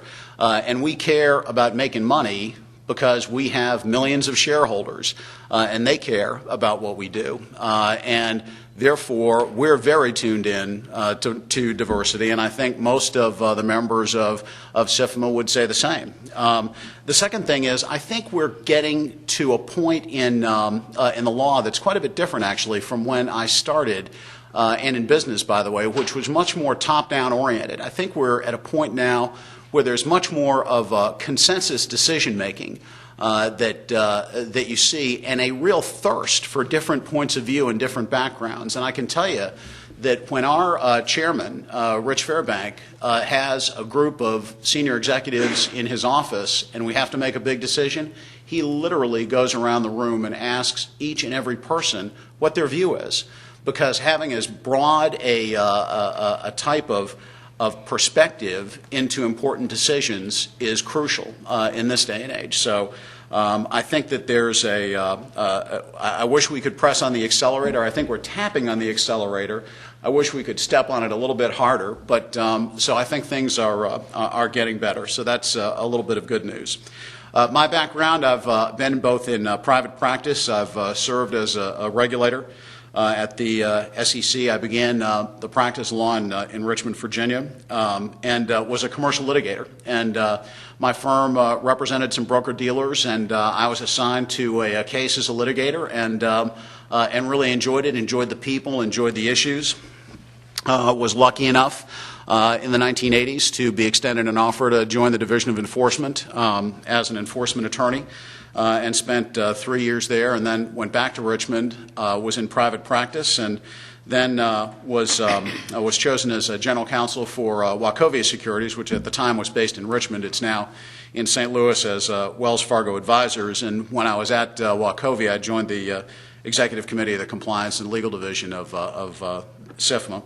At that, you're right, Professor, then the SIA, and then a couple of years ago became Deputy General Counsel at Capital One, and I began to become interested in securities issues simply because they were dynamic and they were very high stakes and very high risk. I've literally had, this is a bit of a digression and a war story, I've literally had two clients, one who I was walking into the SEC to become a cooperating witness, and another just before a hearing in connection with a hiring matter, who turned to me and said, "Steve, you have my life in your hands." You know, I can tell you that made me a little bit nervous at the time, but if you want to get an adrenaline rush, have somebody say that to you. That's something that, you know, there are other moments. It could be closing big deals. It could be getting regulatory approval for a particular type of transaction. There's an enormous amount of excitement in the securities world, and I invite you to join it. One thing I do want to say before I get into opportunities in the securities, in the broker-dealer industry, rather. And by the way, I will note that Commissioner Walters has joined us. And this is not because she's here. One of the things I want to debunk, and I think it's important in this town, and that is the recent controversies involving the SEC.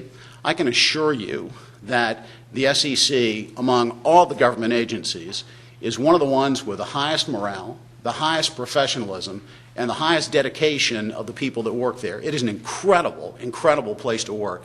If you have an opportunity to work at the SEC, run, don't walk to accept that offer. It is a great, great place. So let's start with the obvious about broker-dealers. First is the general counsel's office. That's kind of, you know, general counsel, usually a lawyer. The good news there is the general counsel is usually not one all-knowing and wise person. I know I certainly wasn't.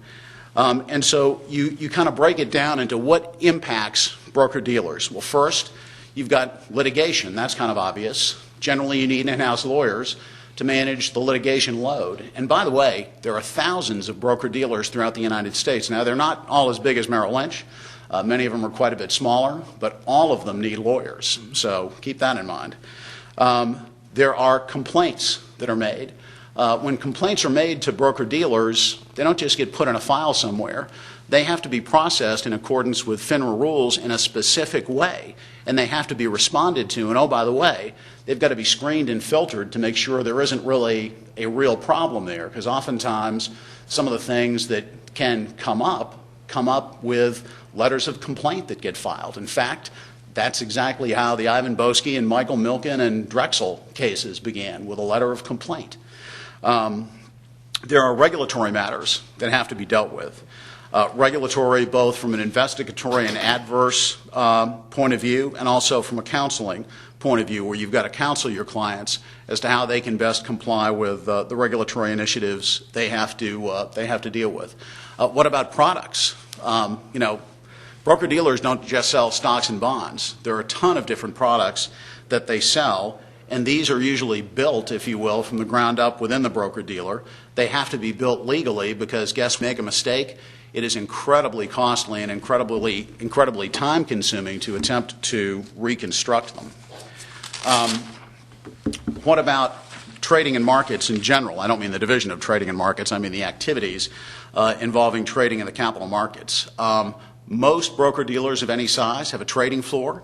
There are a lot of extremely complex rules that have to do with how one actually trades and buys and sells securities, whether for the company's own account on a proprietary basis or whether as an agent for one's customers. Those rules differ market by market and product by product, but they've got to be complied with. Another opportunity to focus on a potential entry point into the world of broker-dealers. Part of the processes, if you will, of a broker-dealer are clearing of trades. So every time a trade is made, that trade has to be cleared and it has to be settled. Again, an enormous amount of rules around those activities. And most broker-dealers clear for their own customers, but oftentimes they also clear for what are called correspondent customers, other broker-dealers in their customer base that can't afford to or choose not to clear for their own accounts. Again, tremendously complex rules around those. If your broker-dealer is publicly held, you're going to have a lot of governance rules and governance processes and procedures around that. Sarbanes-Oxley obviously applies to broker-dealers as well as everybody else. And then your BD may have a capital markets or investment banking component to it. That's when it gets really complex. Now I want to talk about some of the less obvious jobs, perhaps. And my focus here, by the way, is particularly on those of you who may be second or third year law students who may be thinking, gee, if I can't get in sort of through the front door, are there any side doors that might be open? And I'd say actually you should look at it as multifaceted, almost like a tetrahedron, if you will. There are actually a lot of doors, and you've just got to find the right one for you. So every broker-dealer has a very large compliance department. As my old friend and still a good friend, Bob Mooney, who's a graduate of this program, used to tell me, he's currently chief counsel for Wells Fargo Advisors. Broker-dealers are not required to have a general counsel. They are required to have a chief compliance officer. Compliance departments are usually very big and complex. Generally, they're heavily staffed by lawyers. They're not necessarily required to be, but because the skills that you learn in law school marry up so well with what a compliance department does, oftentimes you find them heavily populated by lawyers. Oftentimes in the product area, again, you've got to have compliant products. Those compliance professionals usually work in partnership with legal. But what else do they do? Broker-dealers have human beings, financial advisors who sell their products. Those financial advisors are out in branches, oftentimes hundreds scattered throughout the country. Their activity has to be overseen. Again, it all has to do with the customer and making sure the customer is getting not only the right deal, but a great deal. You've got to have the highest standards of conduct among your FA population, and to make sure that you have those, because let's face it, ever since the events recorded in the 3rd chapter of Genesis, we haven't been perfect. And so there are, unfortunately, bad apples that get into the barrel, and you've got to find those folks, and you've got to take appropriate action with respect to them. So what does that mean? It means you've got to surveil their conduct. It means you've got to conduct examinations. It means you've got to get those bad apples, interview them, bring them to the attention of legal and the rest of the organization within a broker-dealer, and make sure they're dealt with fairly and appropriately and swiftly. That takes a lot of brain power as well as a lot of just simply raw muscle, but there are oftentimes opportunities for particularly younger analyst types to break into the brokerage world through the compliance department. New rules are being promulgated. It seems like if you sit where I do, every 5 minutes, but literally every week from all of the regulated not all the regulated, all the regulators who very appropriately say grace over the brokerage industry. One of the things that we can't ever forget in the financial services industry is we're dealing with other people's money. It's not our money. We've got to be good custodians of that. And so therefore, although you're tempted to constantly grouse about the volume of the rules and the complexity of the rules, they're there for a reason. And one of the reasons that they're numerous and they're complex and they're dynamic is the markets, and market conduct is also numerous and complex and dynamic. So the rules have to make sure that they're governing the conduct that exists in the market that day, and that's going to be different than the conduct that existed in the market last year. But those rules have to be analyzed, they have to be implemented, they have to be pushed out to the population that's going to have to execute on them. There's going to have to be training conducted in accordance with those rules. People may need their registrations changed because of the way the rules change. And those, because it's a rules-based, in many ways, type of business, the kind of skills that you've learned in law school can be key to helping out and making sure that that task is performed. And that's one of those things that there's not a lot of margin for error. When rules are promulgated, you have to comply with them because the examiners are going to come in and check whether you've complied on them. Compliance people often sit on trading desks. Compliance people can have an absolutely key role in research. One of the things that's critically important, obviously, to a broker-dealer is that you be able to grow your customer base. How can you do that? Well, you can attract customers by having great research. You have better market insights than the other folks have. But you know what? Tons of rules around research, especially since the unfortunate research analyst scandal earlier in this decade, and some rules that were rolled out to make sure that that doesn't happen again. There's a piece, by the way, in most broker-dealers that relates to advocacy and analysis. We don't all just pick up the phone and call Pat and Boggs. We do make an effort to analyze the rules, to have our government relations and policy affairs people advocate for us. I would say a good 50%, again, you're not required to be a lawyer in that space, but I'd say a good 50% of the people that I know in that space are lawyers. There are massive operations and technology functions, again, very much surrounded by rules and very heavily regulated, because, again, a lawyer's skills can be so analytical and so good at understanding and explaining rules. That can be another door that can be opened. And finally, every broker-dealer has a very well-developed financial management function. We don't have Sarbanes-Oxley controls and reporting for nothing. They've got to be analyzed. They've got to be complied with, and we have to advise our finance people. Our accounting folks, our financial folks, and our treasury folks as to how to comply with those rules. So the good news is there are opportunities out there. Part of the challenge for you is to make sure that if you think you want to join an industry that's this dynamic and that's this exciting, that you're up to the task, that you hew to the standards of excellence that my other panelists have talked about here, that you're very careful.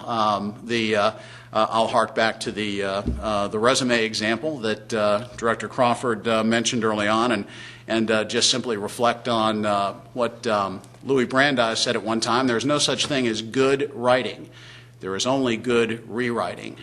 So I'd advise you to think of that very carefully as you finish out your careers here. And then finally, to go back to where I started, you have a great opportunity here. You've been trained by the best. This is a wonderful program. This city and other cities up and down the East Coast and throughout the country are full of graduates of this program. They've achieved some of the highest levels of distinction in our industry.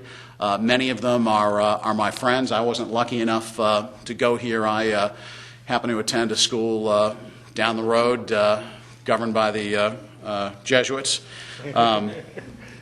But we did have a good basketball team, which I obviously didn't play on. But really savor this time here, enjoy it, but make sure that you do not at any time deviate from the standards that you've learned here. Be the best, do your best, do the right thing. Thanks.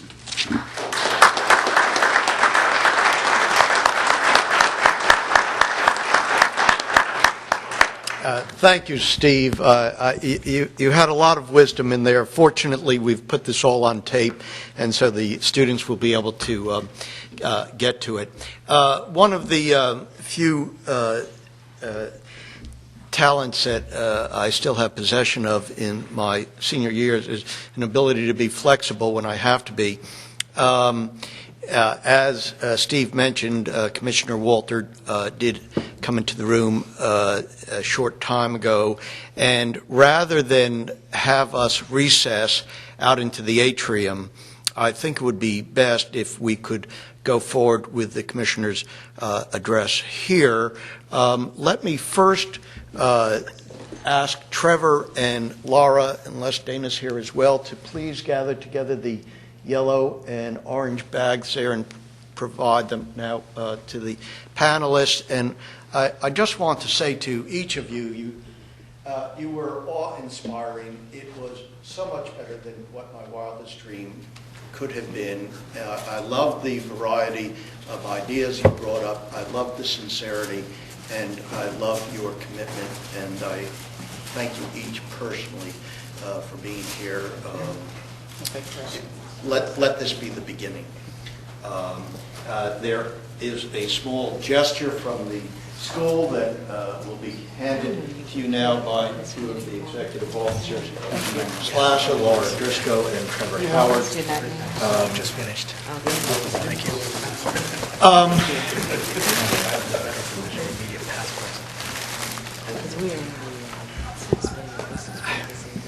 This is a very hard introduction for me to make because I happen to know Commissioner Walter personally, and I'm going to try to speak purely professionally. As personally, I'm extraordinarily fond of her and of her family. I last ran into Commissioner Walter in an airport in Maine. I was on my way to my daughter's wedding. She had her own errands. I said, I want to get you over to the law school sometime. She said, there'll be an appropriate program. There'll be an appropriate program. And Alta Rodriguez reached out to her and said, what about this one? And Commissioner Walter said, that's the one I want to attend. So this is the right commissioner for the right program. Commissioner Walter was appointed by George Bush. Those of you who don't know it, the commission is divided 3-2 in proportion to the Democrats and Republicans, with the 3 going to the whichever president is in power. At that point it was Republican, but do not take that in any way as an indication of the political dedication of the commissioner. I shouldn't say that. I'm just dyed-in-the-wool Democrat. I have to admit it. Sorry. Commissioner, prior to being appointed, was one of the executive officers of the originally NASD and later FINRA. She is one of the 3 people who came in, I think, in '95, who turned that organization around at a time when it was going through some very difficult challenges, who was there when NASDAQ was privatized, and has helped to lead FINRA into prominence that it has again today. Prior to that, she was also with the CFTC, so she was general counsel there, and she had been with the SEC prior to the CFTC. There's a lot of talent in Ms. Walters, Commissioner Walters' history. There are a number of awards that I'd like you to look at in the program, and in many ways they reflect the talents of this outstanding commissioner.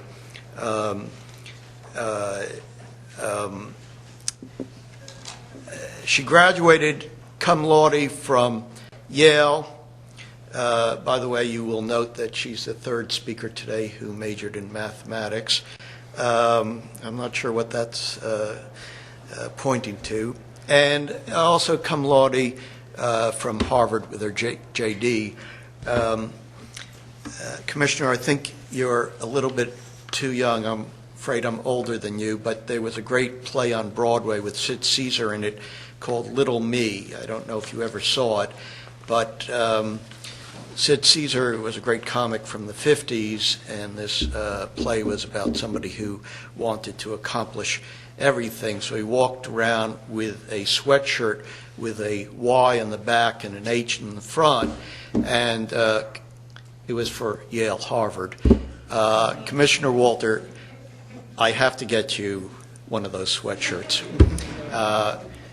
Thank you so much for being here, and thank you so much for being willing to address this group. Law School for hosting this very important event and for inviting me to speak. I'm delighted to see so many different faces, both familiar and unfamiliar. And I do want to take a moment to thank Professor Lipton personally for pulling together this wonderful event.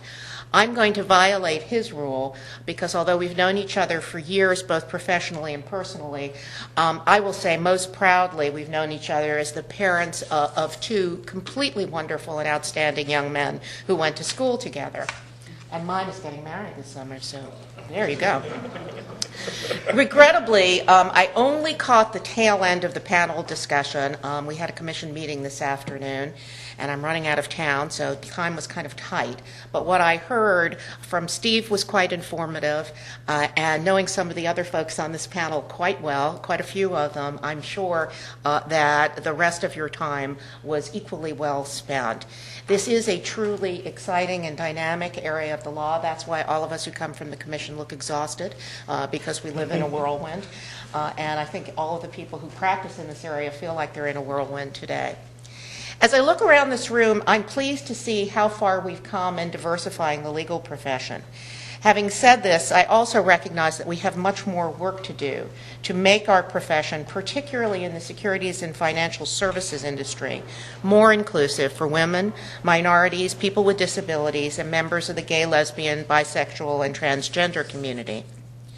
At the risk of making myself old, I'm not that much younger than David, if at all. 36 years ago, when I graduated from law school, the audience in this room would have looked very different. There would have been very little diversity. To give you a sense of the diversity in the legal profession in the 1970s, women were about 10% of first-year law students nationwide. My Harvard Law School class of 1974 was a little further behind with 9%. In fact, as I went through my educational career, having attended 3 higher educational institutions, I went from 3.5 to 1 to 6 to 1 to 11 to 1, which got to the point where it seemed a little unfriendly. There was only one woman on the law review. My female and minority friends didn't find Harvard a place that was particularly conducive to speaking up and participating fully. When I began my legal career, first in the private sector as a litigator and then a corporate and securities lawyer, female attorneys were very much in the minority. My colleagues, with absolutely no malice intended and actually none taken, referred to me as a lawyerette. When I left the private firm I worked for, I was 3 years out of law school and the most senior woman in the firm. But then I moved on to the public sector, serving, as you've heard, at both the SEC and the CFTC. There, female attorneys were more common, and there were women who served in the most senior positions. Both of my sons were born during my first stint at the SEC, which lasted 17 years, so I had plenty of time. My colleagues were supportive of my family, my personal life in all respects, and I will say that working for the government really was like a breath of fresh air. In recent years, we have been witnessing a new phenomenon. College and law school enrollment among women is higher than it is among men. Today, nearly half of all SEC employees are women, and 42% of the lawyers at the SEC are women. And by most indications, women's ranks in the securities and financial services industry are growing in all quarters, including CEOs, partners, directors, and analysts. According to Catalyst, which is particularly interested in the recruitment of women, as of December 2009, women made up over 39% of the workforce in the securities, commodities, funds, trusts, and financial investment sector, and over 42% of the workforce in the security, commodity contracts, and like activity sector. Nonetheless, a study by Robert Half found that female finance professionals earn an average of 22% less than men, with senior company partners earning 25% less than their male colleagues, and female financial directors being paid 12% less. In defense of the government, I will tell you female commissioners make the same thing as their male colleagues. In the 1970s, the United States looked very different than it does today. Back then, Caucasians made up over 87% of this country's population. Today, the U.S. is 66% Caucasian. However, the legal profession remains predominantly Caucasian. The most recent data available, which is from 2000, indicates that the legal profession is 90% Caucasian. The 2010 projections estimate that this number won't change much. These statistics and projections have raised appropriate concerns in the legal community. The ABA recently found that the legal profession is less racially diverse than most other professions, and racial diversity has slowed considerably since 1995. Many of you may have read recently in the New York Times that Columbia Law School and the Society of American Law Teachers came out with a report highlighting two disturbing trends: a 7.5% drop in the representation of African American students entering the class of 2008 compared to 1993, and a nearly 12% decline of Mexican American students during that same period. Unfortunately, we do not have data on the percentage of attorneys who are members of the GLBT community or have disabilities. You may be asking why I'm relying so heavily on statistics and why I'm sharing these statistics with you. The simple answer is that progress has been made, particularly with respect to women. I've seen changes in the representation of minorities and women in the legal profession since my law school days, but not enough. More progress is necessary if we are truly going to enhance the legal profession to reflect the diversity of America. Why is that important? I probably don't have to ask you that question, but I'll go ahead and answer it anyway. The former ABA president, H. Thomas Wells, Jr., said it very succinctly, and I'd like to quote him. "Diversity encompasses more than visible differences of gender and race, or more subtle differences of disability and sexual orientation, to include differences of perspective and viewpoint. The legal profession will achieve its greatest potential when it draws on all these differences of humankind and serves the needs of all." Like the legal profession as a whole, the financial services and securities industry can achieve its greatest potential by drawing on the perspectives and viewpoints of a diverse workforce. I listened to Steve talk about decision-making and how it's done in his company, and I must say, I too am a great believer in what is colloquially known as the wisdom of crowds. The best ideas come from groups, and they don't come from groups of people who think all the same way. We need people who have a diversity of viewpoint, a diversity of background. Our capital markets have changed immensely since the SEC was first established over 75 years ago. Today, we have investors representing the diverse investing communities in the United States. In 2007, the Securities Industry and Financial Markets Association, affectionately known as SIFMA, released the results of a survey it conducted. The study found that the percentage of firms reporting marketing their products and services to diverse groups had grown since 2005. For example, the percentage of companies that reported marketing to Asians increased by 17%. The percentage of companies that marketed to the GLBT community doubled. In 2005, none of the firms surveyed reported marketing to people with disabilities. 2 years later, in 2007, 9% of the firms reported doing so. So as you can see, the industry understands that the marketplace has changed and will continue to change how the industry sells its products and services to diverse populations. In addition to the emergence of new and more complex financial products, new market participants, and new rules and regulations, one of the biggest changes in our capital markets has been the people. Whether they be investors, regulators, or other market participants, one thing is undeniable. The market is comprised of people that look and think much differently than ever before. And that's also why diversity in the industry is important. It helps broker-dealers and investment advisors better serve their clients' needs. It helps government regulators and self-regulatory organizations develop rules and regulations that will keep pace with the ever-changing market dynamics and identify and deter bad behavior. Very simply, diversity is essential in today's capital markets because it helps market participants and regulators better understand and regulate those markets. And the need for diversity in the securities and financial services industries will remain integral to the effective functioning of our markets as markets continue to change. That's why I want to commend Catholic University School of Law and my colleagues at the SEC for their foresight and hard work in putting this event together. I also want to thank today's panelists for being here and sharing their experiences and wisdom with participating law students. And to you, all of you future colleagues, I wish you much success in all of your future endeavors. Thank you very much.